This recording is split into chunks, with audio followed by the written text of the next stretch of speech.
दोस्तों आज की इस वीडियो में मैं आपको ग्रहण के बारे में बताऊंगा। आपको पता है सूर्य ग्रहण लगता है, चंद्र ग्रहण लगता है।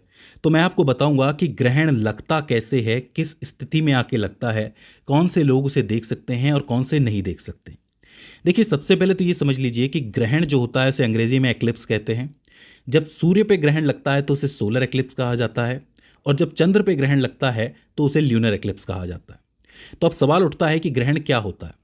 देखिए, जब आप बाहर जाएंगे रात में, तो रात में जब आप आसमान देखेंगे, अगर आपका आसमान साफ होगा, अगर आपकी किस्मत अच्छी है तो आपको कई सारे ऑब्जेक्ट्स आसमान में देखने को मिलेंगे। उसमें कुछ तारे भी होंगे, कुछ ग्रह भी होंगे हमारे सौरमंडल के। ये जितनी भी चीज़ें आपको आकाश में दिख रही हैं, ये सब सेलेस्टियल बॉडीज़ हैं, यानी कि आकाशीय पिंड हैं। इसी तरीके से हमारी धरती भी एक आकाशीय पिंड है।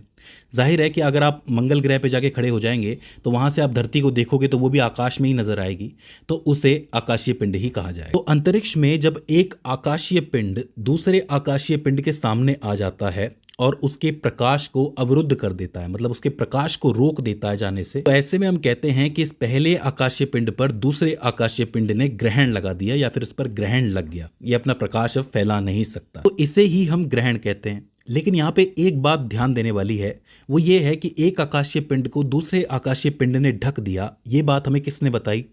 ये बात हमने देखी तीसरे आकाशीय पिंड से। तो अगर मैं देखता हूं कि चांद ने सूरज पे ग्रहण लगा दिया, तो मैं कहां से देखूंगा? धरती से ही देखूंगा ऑब्वियसली। तो यहां पर ऑब्जर्वर का होना भी जरूरी है। अब देखो, पृथ्वी, चांद और सूर्य के बारे में मैं आपको एक बात बता देता हूं। हमारी जो पृथ्वी है, पृथ्वी से तकरीबन 3,84,000 किलोमीटर की दूरी पर चांद है।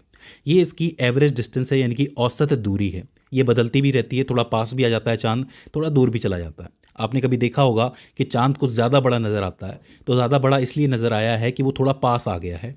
वहीं थोड़ा छोटा भी नज़र आता है कभी कभी, वो इसलिए कि वो थोड़ा सा दूर चला गया है। लेकिन 3,84,000 किलोमीटर वैज्ञानिकों के अनुसार ये इसकी एवरेज डिस्टेंस है, यानी कि औसत दूरी है।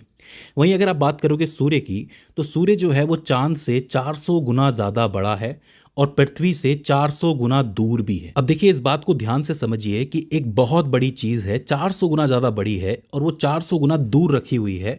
तो बड़ी चीज़ को जब आप दूर रख देते हो तो वो छोटी नज़र आने लगती है। आपने देखा होगा आकाश के अंदर कि आपको चांद और सूरज सेम साइज़ के नज़र आते हैं, दोनों एक से ही लगते हैं। लेकिन एक्चुअली हो ये रहा है कि सूरज जो है वो काफ़ी दूर है, तकरीबन 15 करोड़ किलोमीटर दूर है, और ये जो चांद है ये सिर्फ 3,84,000 किलोमीटर दूर है। तो इसका अर्थ क्या हुआ? इसका अर्थ यह है कि दूरी की वजह से हमें ये बराबर साइज के नजर आते हैं आसमान में। तो यहाँ पे 3 आकाशीय पिंड हो गए, हमारी धरती, सूर्य और चांद। अब जो ग्रहण है, जाहिर सी बात है, तो चांद पे लगेगा या सूरज पे लगेगा, धरती पे तो लगेगा नहीं, क्योंकि हम धरती पे ही हैं। तो अपने पे लगा हुआ ग्रहण हम कैसे देखेंगे? तो अब सवाल ये है कि किस स्थिति में आने पर सूर्य ग्रहण लगता है और किस स्थिति में आने पर चंद्र ग्रहण लगता है। तो देखो, एक विशेष स्थिति बनती है जिसमें तीनों आकाशीय पिंड एक सरल रेखा के विन्यास में आ जाते हैं, मतलब तीनों एक लाइन में आ जाते हैं। इस स्थिति को युति वियुति के नाम से जाना जाता है। युति वियुति याद रखना, जब 3 आकाशीय पिंड एक सरल रेखा के विन्यास में आ जाएं तो वो युति वियुति कहलाता है। अंग्रेजी में इसे सीजीजी कहते हैं, जो कि ग्रीक भाषा के शब्द से निकला है। तो यहाँ पहली स्थिति हम सूर्य ग्रहण की समझ लेते हैं। देखो, सूर्य ग्रहण की स्थिति में जो चंद्रमा होता है वो सूर्य और पृथ्वी के बीच में होता है, कुछ इस तरीके से। पृथ्वी बड़ी है, उससे छोटा है चंद्रमा और सबसे बड़ा है सूर्य। सूर्य से जो रोशनी आती है वो सीधे चंद्रमा पे पड़ती है, और चंद्रमा से ये जो छाया है ये सीधे अर्थ पे जाती है। अब आप एक चीज समझो कि यहाँ पे 2 तरीके की छाया है। एक तो है चंद्र की छाया जो सीधे सीधे पड़ रही है, डार्क डार्क कलर में आपको नजर आ रही होगी, बिल्कुल गहरी छाया है। वहीं दूसरी थोड़ी सी लाइट नजर आ रही होगी, हल्की नजर आ रही होगी, इसको उपछाया के नाम से जाना जाता है। छाया को अंग्रेजी में हम लोग अम्ब्रा कहते हैं और उपछाया को पेनम्ब्रा कहते हैं। ये खगोल विज्ञान की भाषा है, अम्ब्रा और पेनम्ब्रा, लेकिन आप इसे छाया और उपछाया कह सकते हो। तो अब आप एक चीज़ देखोगे कि चंद्रमा की जो मूल छाया है, जो गहरी छाया है, वो धरती के एक हिस्से पर पड़ रही है और थोड़े से बाहरी हिस्से पर हल्की सी छाया पड़ रही है। तो अब आप मुझे बताओ कि बाकी के जो धरतीवासी हैं, क्या वो सूर्य ग्रहण देख सकते हैं? नहीं देख सकते। सूर्य ग्रहण सिर्फ वही लोग देख सकते हैं जो इस छाया में मौजूद होंगे। इनके लिए जो सूर्य ग्रहण लगेगा वो होगा पूर्ण सूर्य ग्रहण, क्योंकि उस स्थिति में चंद्रमा ने सूर्य को पूरी तरीके से ढक लिया है। हालांकि सूर्य ग्रहण के भी 3 प्रकार होते हैं। एक होता है आंशिक सूर्य ग्रहण, जो कि कुछ इस तरीके से दिखता है, जहाँ पे चंद्रमा जो होता है वो हल्का सा करके जाता है सूर्य को। आप देखोगे कि थोड़ी सी छाया पड़ रही है, एक बाइट सा लग गया है सूरज के अंदर, आप देख सकते हो। इसको आंशिक सूर्य ग्रहण कहते हैं। एक होता है वलयाकार, जिसको आप रिंग भी कहते हो।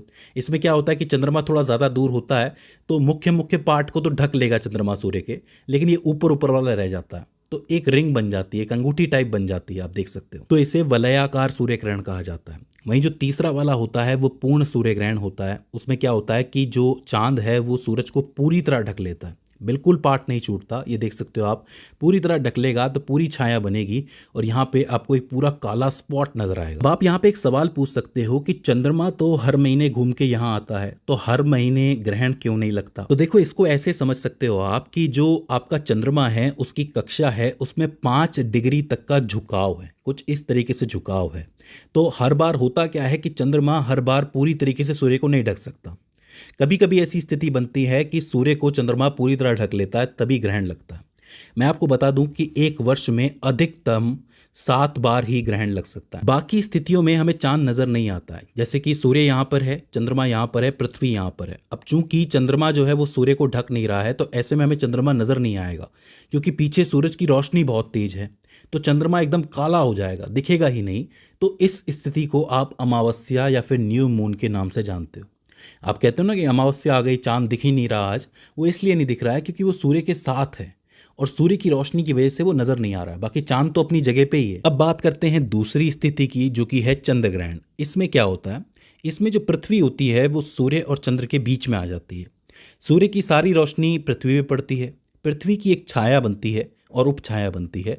तो छाया के अंदर अगर चांद आ जाता है तो चांद पे ग्रहण लग जाता है, उपछाया में आ जाता है तो भी ग्रहण लग जाता है। यहाँ पे भी ग्रहण के प्रकार होते हैं, एक आंशिक होता है, एक उपछाया वाला होता है और एक पूर्ण होता है। आंशिक में क्या होता है कि बहुत हल्की सी छाया होती है अर्थ की, पृथ्वी की, जो चांद पे पड़ती है। उपछाया में क्या होता है कि थोड़ी ज़्यादा पड़ती है और पूर्ण में सबसे ज़्यादा पड़ती है। अब आप एक चीज़ देखोगे कि पृथ्वी की पूरी छाया पड़ रही है चांद पे, उसके बावजूद चांद दिखाई दे रहा है। ऐसा क्यों होता है? तो देखो, एक बात को समझो कि ज़्यादातर सनलाइट जो अर्थ पे पड़ती है उसमें से कुछ एक सनलाइट जो है वो अर्थ के वातावरण से होके गुजरती है, एनवायरनमेंट से, और खासकर एटमॉस्फेयर से। जो आपका एटमॉस्फेयर है ना, वायुमंडल जो फैला हुआ है, उससे होके गुजरती है। और जब आपको पता है कि जब लाइट इसमें से गुजरेगी तो वो अपना रास्ता चेंज करती है, इसको रिफ्रैक्शन कहा जाता है, अपवर्तन। और ये लाइट कहाँ जाके पड़ती है? चंद्रमा पे पड़ती है। और उस छोटी सी थोड़ी सी लाइट की वजह से ही हमें चांद दिखाई पड़ता है, लेकिन थोड़ा लाल दिखाई पड़ता है, थोड़ा डार्क दिखाई पड़ता है। तो इस तरीके से सूर्य ग्रहण और चंद्र ग्रहण लगता है। आई होप आपको सूर्य ग्रहण और चंद्र ग्रहण समझ में आया होगा।